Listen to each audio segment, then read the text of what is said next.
लक्ष्मण सौदी माझे सुमारे 40 वर्षांचे मित्र आहेत असे सांगत कागवाडचे आमदार राजू कागे यांनी सौदी यांच्या बाजूने ठाम भूमिका मांडली।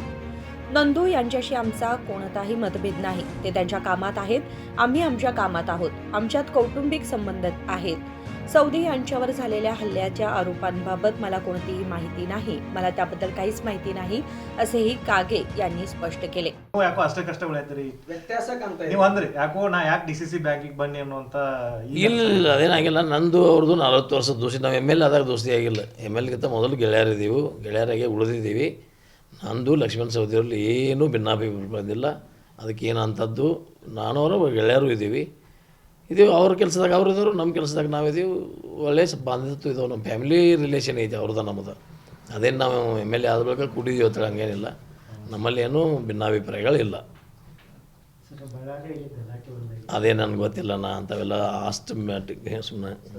ಒಬ್ಬ ಶಾಸಕರು ಒಬ್ಬ MLC ಈ ರೀತಿ ಬಡಿದಾಡೋ ಪರಿಸ್ಥಿತಿ ಬಂದಿದೆ, ತಾವು ನನಗೂ ಮಾಹಿತಿ ಇಲ್ಲ, ನಾ ಅದನ್ನು ಯಾಕೆ ಹೇಳ್ಬೇಕು, ನನಗೆ ಗೊತ್ತಿಲ್ಲ. ಸರ್, ಇತ್ತೀಚೆಗೆ ಸಿದ್ದರಾಮಯ್ಯ ಅವರು ದಾಖಲೆಯನ್ನು ಮುರಿತಾ ಇದ್ದಾರೆ, ದೇವರಾಜ ಅರಸು ಅವರು ದಾಖಲೆಯನ್ನು ಮುರಿತಾ ಇದ್ದಾರೆ. ಅತಿ ಹೆಚ್ಚು ದಿನಗಳವರೆಗೆ ಮುಖ್ಯಮಂತ್ರಿ ಆಗಿರುವಂಥವ್ರು ಸಿದ್ದರಾಮಯ್ಯ ಅನ್ನುವಂಥದ್ದು ದಾಖಲೆ ಆಗ್ತಾ ಇದೆ.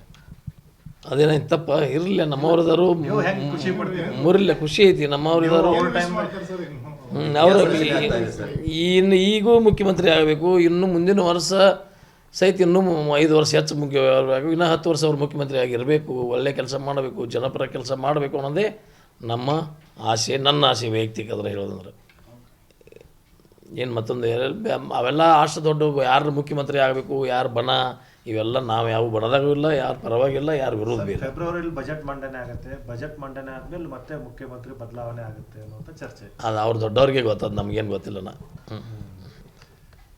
ಸರ್, ಬಜೆಟ್ ಆಗ್ತಾ ಇದೆ, ಉತ್ತರ ಕರ್ನಾಟಕ ಬಗ್ಗೆ ಏನಾದರೂ ವಿಶೇಷ ಕೇಳ್ತೀವಿ ನಾವು, ಎಲ್ಲ ಕಡೆ ಇನ್ನೂ ನಮಗೆ ಇರ್ತೀವಿ ಬೇಡಿಕೆ, ನಮಗೆ ಸಾಕಷ್ಟು ತೊಂದರೆಗಳಿದಾವೆ. ಅದ್ರ ಬಗ್ಗೆ ನಾನು ಸ್ವಂತ ಮುಖ್ಯಮಂತ್ರಿಗಳಿಗೆ ಹೋಗಿ ನಮ್ಗೆ ಬಜೆಟದಲ್ಲಿ ನಮ್ಮಲ್ಲಿ ಏನು ಬಸವೇಶ್ವರ ಯಾತ್ ನೀರಾವರಿ ಆಗಿದೆಯಲ್ಲ, ಅದ್ರ ಕಾಂಪೆನ್ಸೇಷನ್ 400 ಕೋಟಿ ಕೊಡಬೇಕಾಗೈತಿ.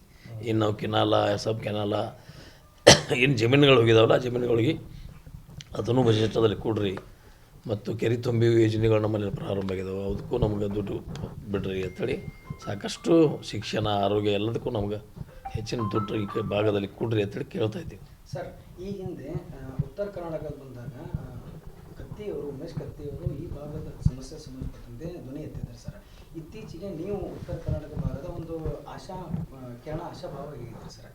ಈ ಸಂಬಂಧಪಟ್ಟಂತೆ ಏನು ಹೇಳ್ತೀರಿ ಸರ್? ಅಂದರೆ ಉತ್ತರ ಕರ್ನಾಟಕ ಒಂದು ರಾಜ್ಯ ಮಾಡಬೇಕು ಅನ್ನೋದೊಂದು ಸರ್ ಅಭಿವೃದ್ಧಿ ಪರವಾಗಿ ನೀವೊಂದು ಧ್ವನಿ ಎತ್ತಿದ್ದೀರಿ. ಈಗ ಕಲ್ಯಾಣ ಕರ್ನಾಟಕಕ್ಕೆ ಯಾವ ಥರ ನೀವು 5,000 ಕೋಟಿ ಅನ್ನು ಪ್ರತಿ ವರ್ಷ ಅಲ್ಲಿ ಅಭಿವೃದ್ಧಿ ಸಲುವಾಗಿ ಕೊಡ್ತೀರಿ, ನಮ್ಮ ಕಿತ್ತೂರು ಕರ್ನಾಟಕಕ್ಕೂ ಕೊಡ್ರಿ, ನಮಗೂ ಬೆಳೀಲಿ. ನಮ್ಮಲ್ಲಿ ಶಿಕ್ಷಣ, ಆರೋಗ್ಯ, ರಸ್ತೆ, ಇಂಡಸ್ಟ್ರಿಗಳು ಬರಬೇಕು. ನಮ್ಮಲ್ಲಿ ಎಷ್ಟೋ ನಿರುದ್ಯೋಗಿ ಯುವಕರು ಇವತ್ತಿನ ದಿವಸ ಖಾಲಿ ತಿರುಗಾಡಿದಾರೆ, ಅವ್ರ ತಂದೆ ಕಲಿಸಿ ಪಾಪ ಅವ್ರನ್ನ ಗ್ರ್ಯಾಜುಯೇಟ್ ಆಗಿದ್ದಾರೆ. ಎಷ್ಟೋ ಜನ ನಮ್ಮಲ್ಲಿ ಹುಡುಗರಿಗೆ ಉದ್ಯೋಗ ಇಲ್ಲದೆ ತಿರುಗಾಡ್ತಾ ಇದ್ದಾವೆ.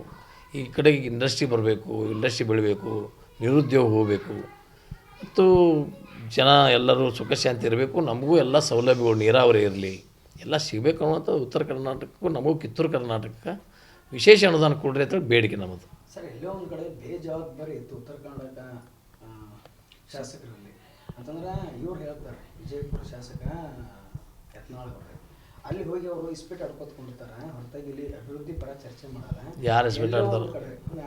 ಯತ್ನಾಳ್ ಅವರು ಒಂದ್ಸರಿ ಅವ್ರ ಅನಿಸಿಕೆ ಅವ್ರು ಹೇಳ್ತಿದ್ದಾರೆ, ನಾ ಏಕ ತಿರ್ಗಿ ಅವ್ರು ಯಾವ ಎಲ್ಲರದು ಕತ್ತಿ ಅವ್ರು ಆದ್ಮೇಲೆ, ಉಮೇಶ್ ಕತ್ತಿ ಅವ್ರು ಆದ್ಮೇಲೆ ತಾವೆಲ್ಲ ಒಂದು ಕಡೆ ಈ ಜನರ ಒಂದು ಪ್ರತಿನಿಧಿಯಾಗಿ ಇದಾಗತ್ತಿದ್ರಿ ಸರ್.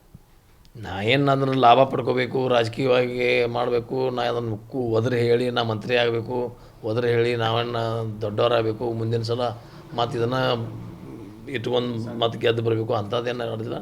ನಾನು ಇದ್ದ ಘಟನೆಗಳ ಬಗ್ಗೆ ಮತ್ತು ಪರಿಸ್ಥಿತಿಗಳ ಬಗ್ಗೆ ವಿಸ್ತಾರವಾಗಿ ಅದೇ ಅಸೆಂಬ್ಲಿಯಲ್ಲಿ ಮಾತಾಡಿದ್ದೀನಿ. ಸೌಳು ಜೋಳ ಆಗ್ತಾಯಿದೆ, ಭೂಮಿ ಎಲ್ಲ ಸೌಳು ಆಯ್ತು ಅಂದ್ರೆ ತಿನ್ನೋದೇನು, ಅನ್ನ ತಿನ್ನೋದೇನು. ಆಮೇಲೆ ಹೊಳೆಗೆ ನೀರ 3 ತಿಂಗಳು ನೀವೇ ನೋಡಿದ್ದೀರಿ, 3 ತಿಂಗಳು ಕೃಷ್ಣಾ ನದಿ ಬತ್ತತಿದೆ, ಅದಕ್ಕೆ ಮಹಾರಾಷ್ಟ್ರದಿಂದ ನೀರು ಬಿಡು ಅಂಥದ್ದು ಆಗಬೇಕು. ಇದೇನು ನನ್ನ ಸಲುವಾಗಿ ಕೇಳಿದ್ದೇನೆ.